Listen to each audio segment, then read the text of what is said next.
자, 본문의 장면이 지금 어떤 장면입니까? 마침내 하나님 말씀대로 바울과 일행들이 드디어 로마에 입성하는 장면입니다. 승리의 장면이죠. 승리의 장면. 여러 가지 막 산전수전 겪고 역경과 고난 다 있었지만 우여곡절 끝에 하나님 말씀대로, 바울이 어떻게 고백했죠? 말씀한 대로 그대로 되는 걸 나 믿는다. 지금 상황은 정말 최악이지만 바울의 그 믿음대로, 하나님 말씀하신 대로 그대로 현실이 되는 그 장면이에요. 그러니까 성도님들, 우리는요 눈에 보이는 환경과 상황보다, 또 여러 사람들이 말해주는 그 사람의 소리보다 하나님의 말씀을 믿고 사는 사람들이에요. 이게 믿음이에요. 근데 이게 참 쉽지 않죠. 눈에 보이는 게 더 직접적이니까. 그렇죠. 눈에 보이는 것보다, 환경보다, 상황보다 하나님의 말씀. 왜냐하면 하나님의 말씀 진짜니까.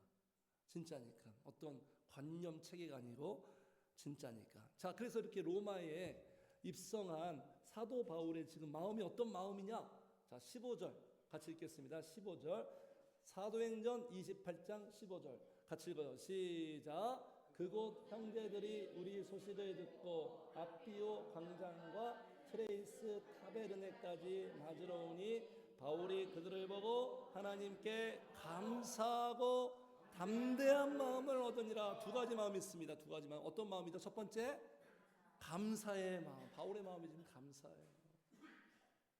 감사의 마음. 또 두 번째는 담대한 마음.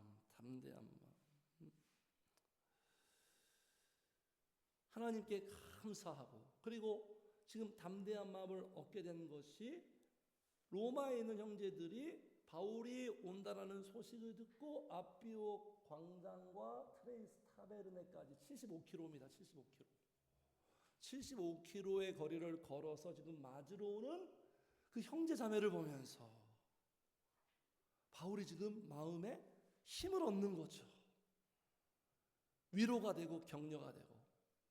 우리 그리스도인들이 누리는 복은요, 하나님께로부터, 보이지 않는 하나님께로부터 오는 받는 사랑도 있지만 눈에 보이는 같은 믿음의 사람들, 교제를 통해서 서로 간에 위로와 격려와 용기를 주는 거예요. 세상 친구들과 다르죠. 그래서 지금 바울이 지금 마음이 담대한 마음을 얻었어요.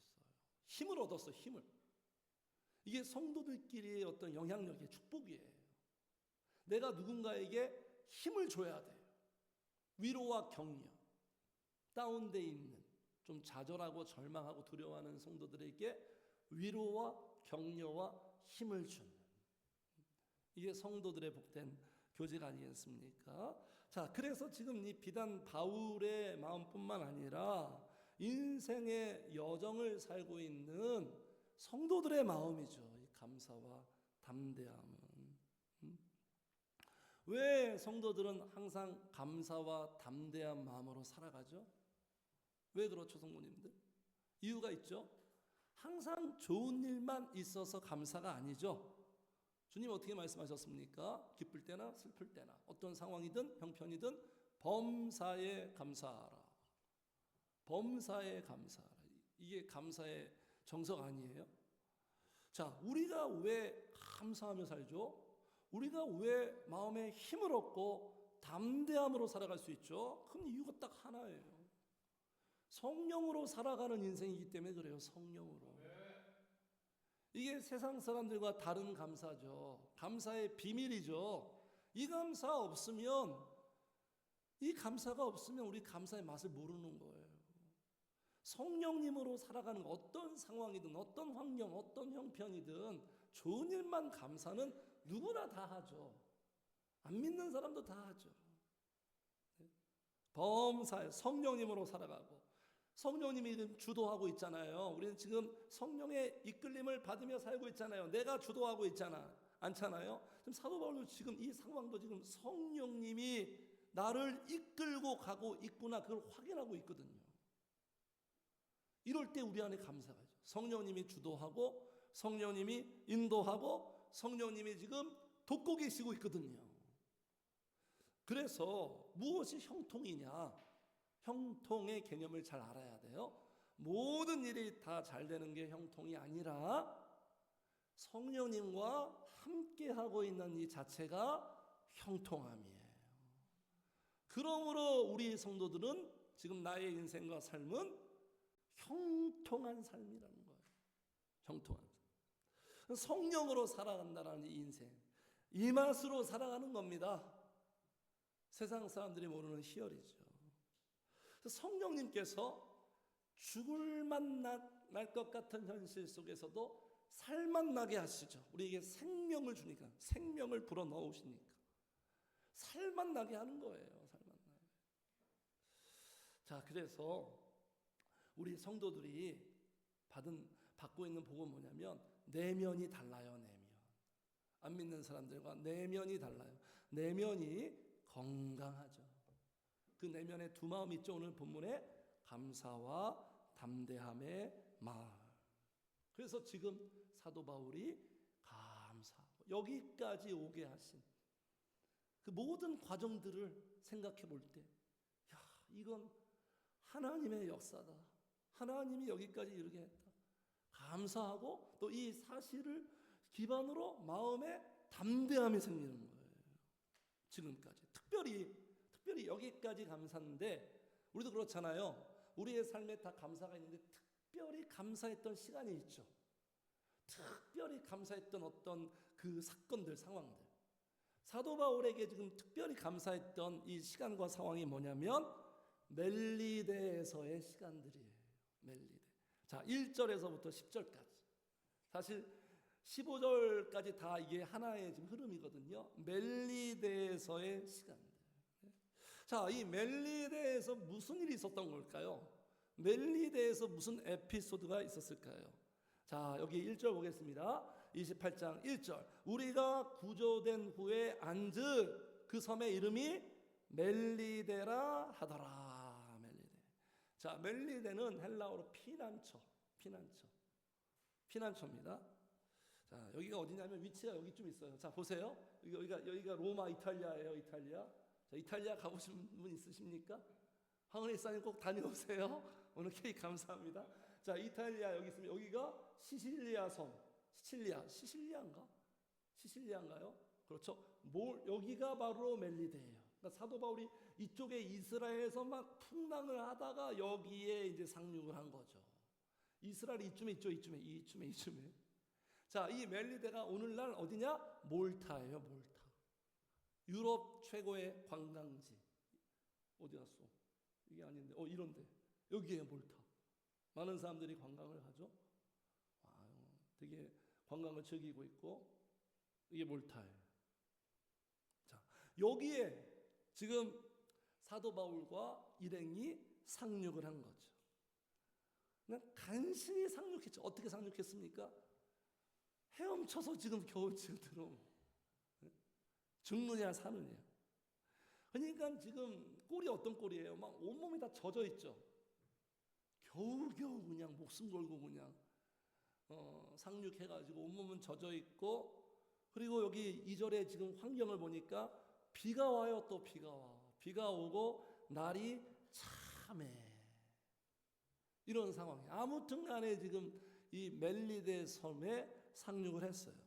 자, 여기 누가 있습니까? 원주민들이 있겠죠. 원주민. 당시에 카르타고 사람들입니다. 원주민들이 있는데, 자, 이렇게 원주민들이 이렇게 낯선 사람들이 상륙했을 때 일반적인 반응은 어떤 반응입니까? 어떤 반응이 일반적으로? 경계하겠죠. 당연히. 경계하고 불안하고 배타적인 어떤 분위기고 적대적이고 낯선 사람이니까 저 사람들이 또 와가지고 무슨 일 할지 모르잖아요. 예? 자, 그래서 이게 뭐냐면 하멜표르기 아시죠, 성모님들? 효종 때, 조선 효종 때 네덜란드 선원들이 일본으로 가려고 하는데 풍랑을 만나서 제주도에 상륙했어요. 상륙해가지고 조선에서 13년 동안 네. 체류했던 거 아니에요. 그러니까 여기에 딱 왔을 때 조선 사람들이 이들을 경계했죠. 경계하고 압송하고 감시하고 막 13년 동안의 어떤 시간들이 하멜표르기 이 사람이 나중에 네덜란드로 돌아가서 결국 탈출했거든요. 일본에 가서 네덜란드 갔는데 조선에서의 시간들을 이렇게 책으로 기록했죠. 조선에서 13년 동안 그냥 개고생한 거예요. 계속 탈출을 시도했거든요. 시도했는데 곤장 맞고 막 조선 사람들이 이렇게 말했다고 합니다. 한번 여기에 들어오면 쉽게 나갈 수 없으니까 포기해라. 그래서 조선에서의 어떤 그 시간들이 그린 거예요. 그러니까 유럽인의 시각으로 본 거예요. 이게 조선 집이래요. 여기서 막 그냥 노동하고 막. 그리고 이건 왕이 조선 왕이래. 조선 왕. 유럽 중세왕 같죠? 이 조선 효종인 것 같아. 효종 당시. 효종 앞에서 막 이렇게 막 살려달라고 막 애원을 하고. 이게 일반적이고 정상적인 상황 아닙니까? 자연스럽고. 그런데 멜리데 원주민이 이 낯선 사람들 어디에서 온지도 모르는 이 침입자 같은 이 사람들한테 어떻게 지금 대하고 있냐면, 자 2절 보겠습니다. 2절 같이 읽어요. 시작. 비가 오고 날이 참에 원주민들이 우리에게 특별한 동정을 하여 불을 피워 우리를 다 영접하더라. 대박이에요. 대박. 기대도 안 했어요. 어떻게 보면 그게 자연스러운 상황이잖아요. 원주민들이 특별하게 친절을 베풀고 불까지 피워주고 이들을 다 받아들인 거예요. 받아들인 거. 보통 사건이 아니죠. 7절도 보겠습니다. 7절 같이 읽어요. 시작. 이 섬에서 가장 높은 사람 보블리오라 하는 이가 그 근처에 토지가 있는지라 그가 우리를 영접하여 사흘이나 친절히 머물게 하더니. 아니 이 족장이라고 할 수 있나요? 이 보블리오라는 사람이 또 이 사람들을 영접해서 친절하게 또 머물게 하네요. 그리고 여기 10절에 보니까 마지막에 또 모습이에요. 10절 또 읽어요. 시작. 후한 예로 우리를 대접하고 떠날 때 우리 쓸 것을 배에 실었더라. 이렇게까지 또 해주는 거예요. 후한 대접도 해주고 그뿐만 아니라 떠날 때 3개월 있었거든. 3개월 떠날 때 필요한 모든 쓸 것들, 뭐 양식들, 온갖 무슨 품목들까지 다 챙겨서 배에 실어주는 거. 이게 지금 이게 보통 사건이냐고요. 이런 특별한 경험을 하는 거예요. 멜리데 섬에 들어가서 환대를 받고 특별한 시간을. 이게 그냥 단지 멜리데 사람들의 친절과 호의로 봅니까? 우리는 그렇게 보지 않죠. 이 사람들의 마음을 주장하고 이런 특별한 친절과 대접과 배려를 받게 누가 하신 거예요? 하나님께서 다 준비하신 거예요. 사도 바울이 그래서 지금 감사하고 있다니까요. 하나님께서 다 준비하고 하나님의 은혜다. 이 사람들의 마음도 다 주장하시고, 네? 이것이 성령의 역사구나. 우리 성도들이 감사하는 게 바로 이거예요. 성도님은 살아가면서, 네? 전혀 예상하지 못했는데, 기대도 안 했는데 뜻밖의 환경, 뜻밖의 상황, 뜻밖의 장소, 뜻밖의 사람들을 통해서 우리를 도우시고 우리를 인도하신다라는 그러한 경험들이 있잖아요. 성도님들 있습니까? 없습니까? 그런 경험들 있으시죠? 있을 거예요. 앞으로 이제 너무너무 신기한 거예요. 이런 경험들이 의외의 해결책을 우리에게 주시는 거예요. 네? 저 같은 경우도 요새 제가 좀 잊고 살았어요.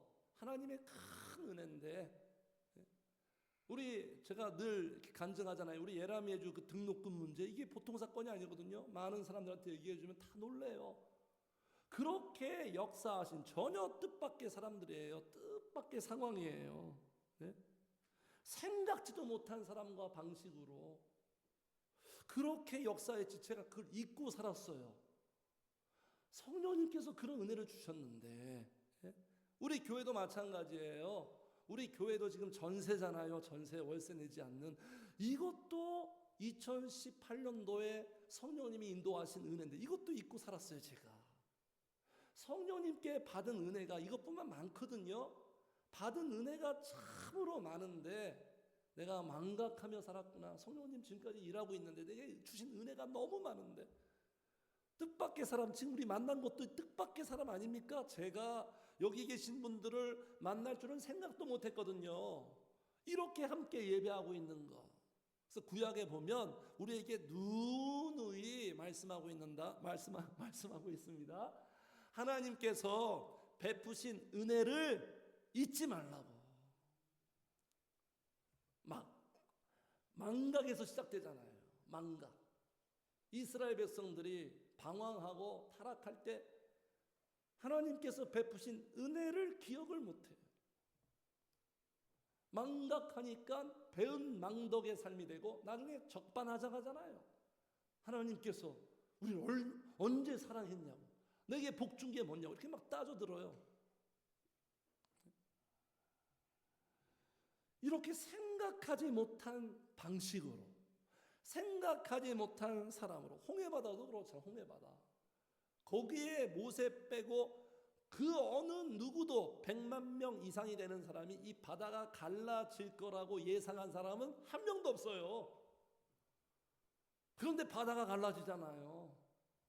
구원의 방식도 마찬가지예요. 우리가 생각하는 대부분 인간들이 구원하는 방식이 뭐죠? 착하게 살아서, 정성스럽게 살아서 구원의 방식을 생각하는데 하나님이 인간의 몸으로 오고 십자가에 죽고 부활하고, 이것도 인간이 생각하지 못한 구원 방식이에요.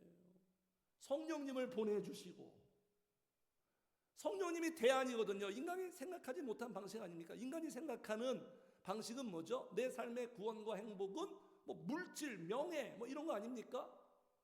이런 것들로 내 인생을 추구하고 싶은데 하나님이 생각하신 구원과 승리와 행복의 방식은 성령을 주심으로, 이게 완전히 다른 거예요. 완전히 다른 거예요. 그렇기 때문에 성도님들, 우리는 절망 안 할 수 있는 거예요. 절망하지 않고 눈에 보이는 상황이 최악일지라도, 해결책이 없을지라도 그분은, 우리 성령님은 답이 안 나오는 상황 속에서도 답을 가지고 있어요. 나에겐 답이 없지만 그분은 답이 있다니까요. 성도님들, 우리가 미리 결론 내리고 절망하면 안 돼요. 답을 가지고 있고 답을 주시는 분이에요. 수가 엄청나죠. 수가 엄청나. 우리 인생을 어떻게 하실지를 몰라요. 우리가 예상하는 어떤 그 범위와 생각들이 있잖아요. 그것으로 단정하지 마세요, 성도님들. 이렇기 때문에, 객관적인 이러한 상황 때문에 내 인생은 안 될 거야, 망했어, 절망이야, 이렇게 단정하지 마세요. 그건 하나님에 대한 무시예요. 개무시. 모독입니다. 모독. 늘 하나님의 말씀의 역사를 보세요. 늘 그런 식이에요. 답이 안 나오는 상황에서 성령께서 개입하셔서 그들에게 의외의 해결책을 준단 말이에요. 오늘 본문도 바로 그런 장면이에요, 성도님들. 절망하지 말고 늘 기대하고, 마음껏 기대하고. 기대할 게 하나도 없어요, 우리 인생에.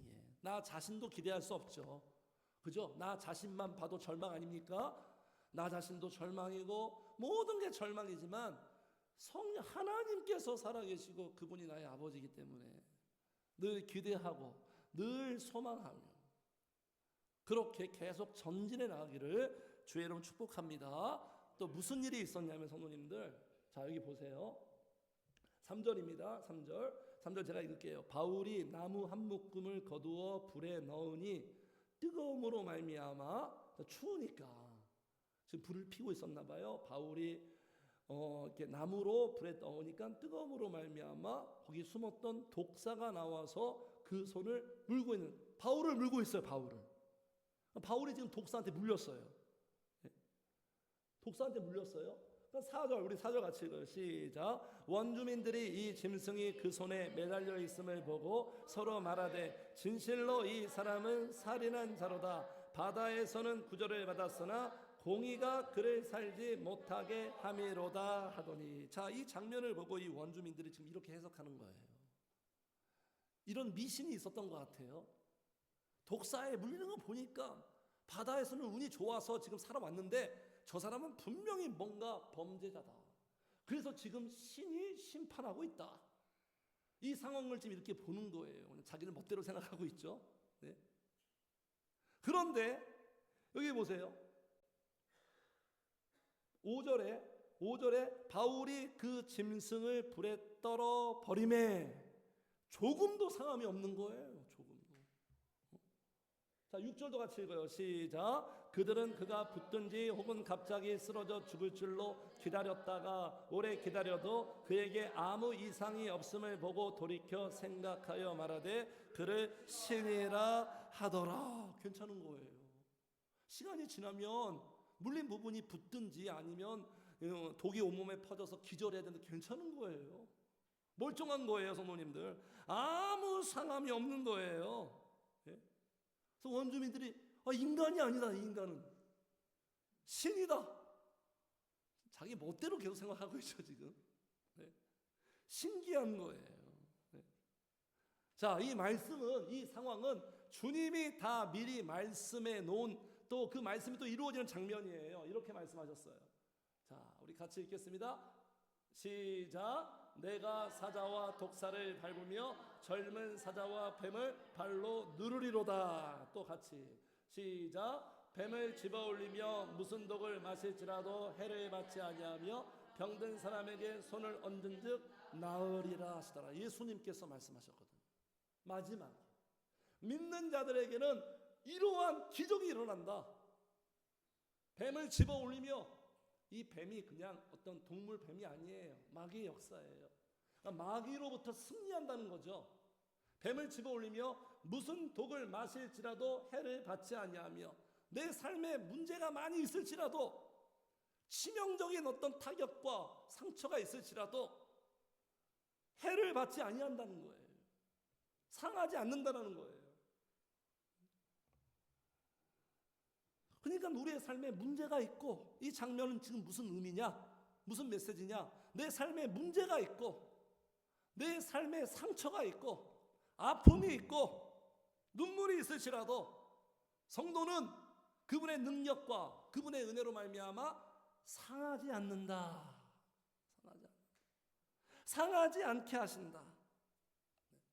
왜냐하면 성령님이 위로해 주시고, 성령님께서 치유하시고, 성령님이 회복시켜 주시고, 성령님이 강건하게 하셔서 상하지 않게 하신다라는 거예요. 이게 우리가 승리하는 능력이에요. 승리하는 능력. 마귀가 역사할지라도 우리가 쉽게 무너지지 않는다. 특별히 누구에게, 성도님들? 기도하는 사람들에게. 마귀가 제일 싫어하는 사람들이 기도하는 사람들이, 기도를 제일 무서워합니다. 기도하는 사람 제일 무서워해요. 네? 기도는 강력한 무기예요. 그래서 예수님 말씀하셨죠. 시험에 들지 않기 위하여 기도하라.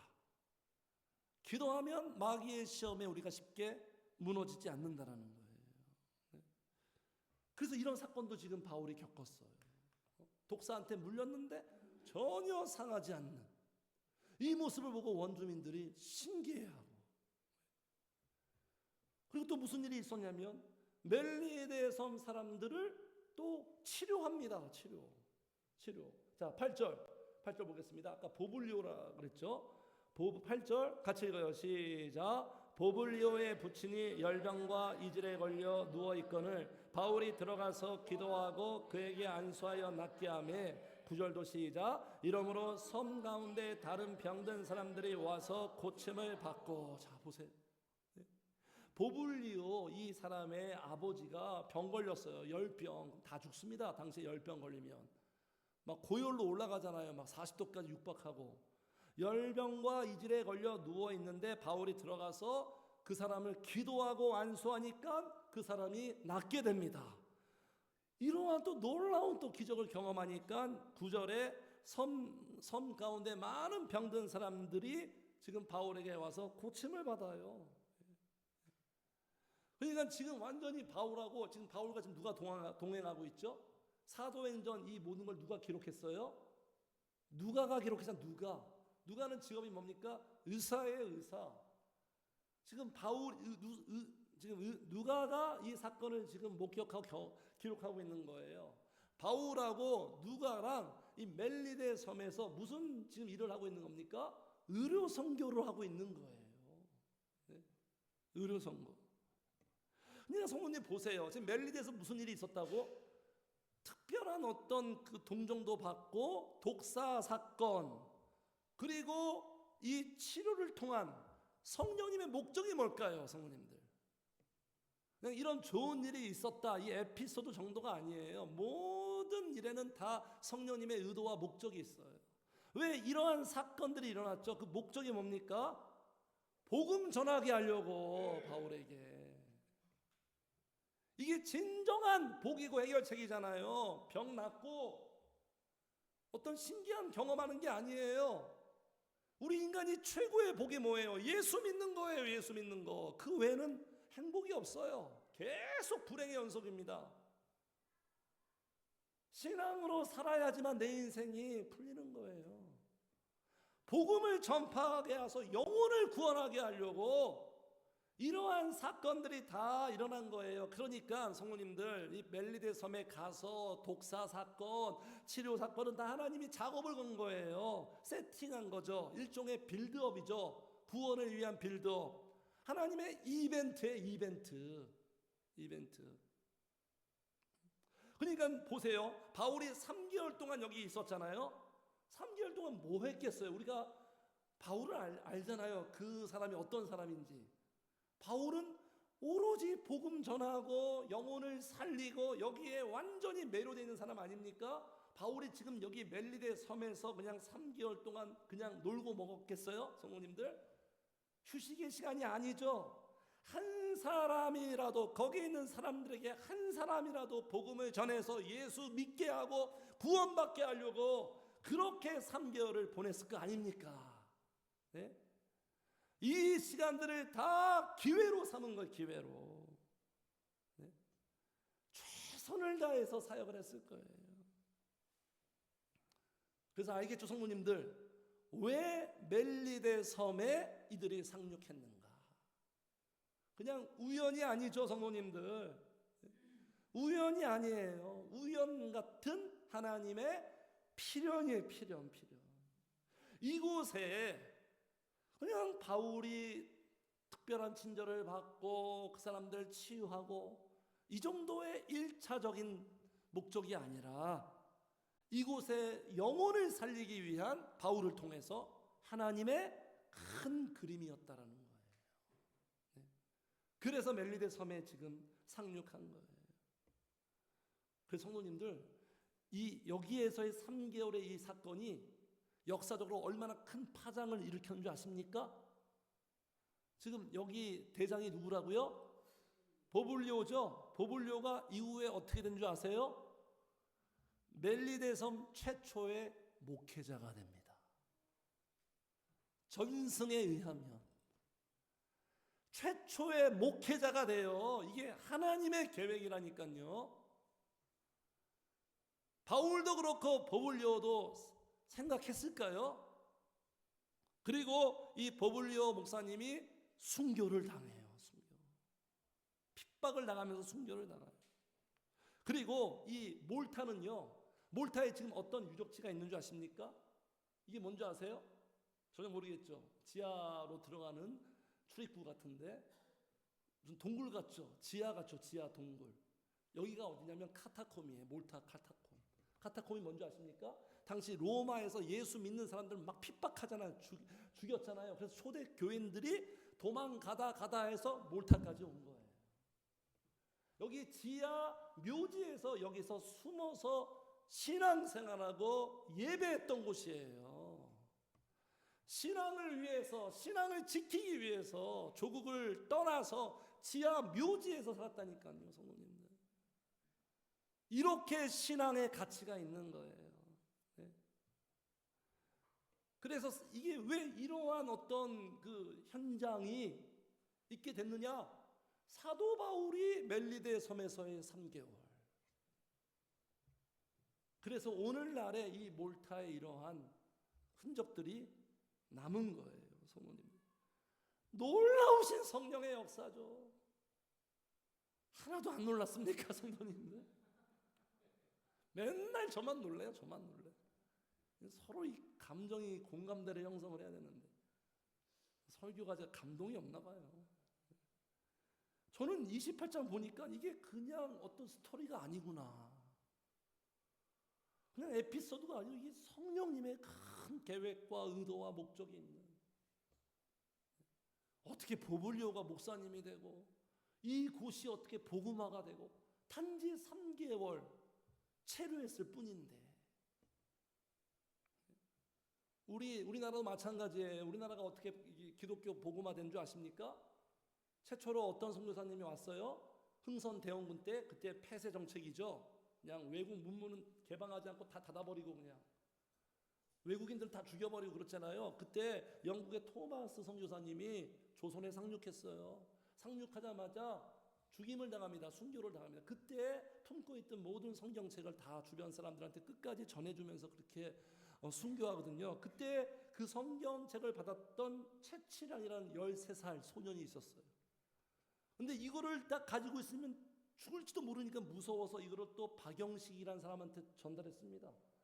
박영식이라는 사람이 이게 뭐야? 이게 무슨 글자야? 별로 이게 별로 관심도 없고 의미도 두지 않아서 이거를 다 도배해 버렸습니다. 벽지에다 발라버려. 화장실에다가 다 벽지에 발랐어요. 화장실 가면서 이렇게 보다가 하나님이 세상을 이처럼 사랑하사 독생자, 이러다가 은혜 받고 예수 믿은 거예요. 놀랍지 않아요, 성도님들? 네? 그냥 토마스 선교사가 한국에 오면, 조선에 오면 뭔가 일을 해야 될 거 아닙니까? 그분도 그런 계획을 가졌을 거 아니에요. 열심히 신학하고 기도로 준비해서 조선에서 내가 내 몸을 불사르리라. 근데 상륙하자마자 그냥 죽어버리네. 이런 허망함이 어디 있습니까? 그런데 하나님은 거기에서 시작한다라는 거예요, 성도님들. 아까도 계속 말씀드리는데 내 눈의 상황과 환경만 보고 단정 짓지 말라고요, 절대로. 네? 성령님이 일하시는 게 놀랍습니다. 우리의 이 두뇌 생각 뛰어넘어요. 예상할 수가 없어요. 그래서 그 박영식이라는 사람이 그때 예수를 믿었어요. 무슨 교육을 받은 것도 아니잖아요. 설교 들은 거 아닌데 그냥 화장실에 있다가 집에서 있다가 멀뚱멀뚱 있다가 그 벽에 있는 글자 한번 이렇게 그냥 아무 생각 없이 보다가 그때 성령의 역사에서 믿게 된 거예요. 이건 놀라운 강권적인 역사죠. 그래서 그 박영식 집이 1907년도 평양 대부흥의 산실이 되는 장대현 교회가 거기서 시작되는 거예요. 할렐루야. 이게 역사입니다. 이게 역사. 하나님의 말씀도 역사고 곳곳에 세계사에 하나님이 일하신 흔적들이 지금도 살아 숨쉬고 있어요. 그 하나님이 나의 하나님이고 내 인생의 역사로 시작하신 분이에요. 들어오신 거예요. 이런 것들을 우리가 깨달아야 되는 거예요. 그냥 맨날 먹고 사는 거 힘들고 없고 해가지고 우리가 눌려서 살면 안 되는 거예요, 성도님들. 눈을 들어 주를 보라. 환경과 상황과 문제만 보지 말고 이 상황에서도 일하시고 역사하시는, 아까 찬양했잖아요. 하나님의 때가 어느 때냐? 가장 절망적일 때가 하나님의 때. 그때 주가 일하십니다. 빈손으로 걷고 광야에서 걷고 오병이어의 상황, 그때가 하나님이 일하는 때라는 거예요. 인간의 최악이 하나님의 최선이 되는 거예요, 성도님들. 제가 좋아하는 표현, 끝에서 시작하시는. 그리고 토마스 선교사님을 죽였던, 칼로 찔러서 죽였던 그 박충건이라는 사람도 결국은 예수를 믿고 교회 집사가 돼버립니다. 놀랍죠, 놀랍죠. 그래서 성도님들, 그래서 우리가 살아가는 우리 인생의 여정, 바울의 마음처럼 바울이 지금까지 특별히 멜리데 섬에서 겪었던 이 시간들을 통해서, 야, 이건 다 하나님의 은혜다. 감사 안 할 수밖에 없죠. 감사를 안 할 수 없죠. 감사가 나올 수밖에 없고 흘러나올 수밖에 없고. 그래서 이렇게 함께 하신 성령의 역사를 경험하면 우리의 마음은 점점 담대함이 생기는 거예요. 배짱이 생기는 배짱. 담대함. 뭐 믿고 까부냐? 하나님 믿고 까부는 거예요. 우리는 그냥 하나님 빽만 믿고 감사와 담대함으로. 자, 그래서 다윗도 죽기 전에 솔로몬에게 이렇게 유언을 합니다. 아버지로서 아들에게 신앙적으로 권면하고 격려를 합니다. 자, 우리 같이 읽어요. 시작. 또 그의 아들 솔로몬에게 이르되 너는 강하고 담대하게 이 일을 행하라. 두려워하지 말며 놀라지 말라. 내가 여호와의 성전 공사의 모든 일을 마치기까지 여호와 하나님 나의 하나님이 너와 함께 계시사 내게서 떠나지 아니하시고 너를 버리지. 이것만 확실하면 돼요. 하나님이 너와 함께 계시고. 이게 불안전하니까 우리가 심적으로 더 힘들고 스트레스 받는 거예요. 고민 안 하고 염려 안 해도 되는데 사서 고생하는 거예요. 마음이 오버하는 거예요. 이것만 확실하면 돼요. 하나님이 나와 함께 계시는구나. 성도님들 믿습니까? 정말 그런 것 같아. 인생 사니까 하나님이 나와 함께 하시는구나. 그분이 나를 떠나지 아니하시오. 인간은 결국 다 떠나게 되어 있어요. 이별하게 되어 있어요. 그러나 하나님은 평생토록 요람에서 무덤까지 영원토록 떠나지 아니하시오. 그분만 내 곁에 있으면 된다니까요. 그러면 안심이에요. 든든해요. 떠나지 아니하시고 너를 절대로 버리지 아니하시라. 이것도 얼마나 은혜입니까? 우리는 얼마나 하나님을 저버립니까? 내 마음대로 살려고.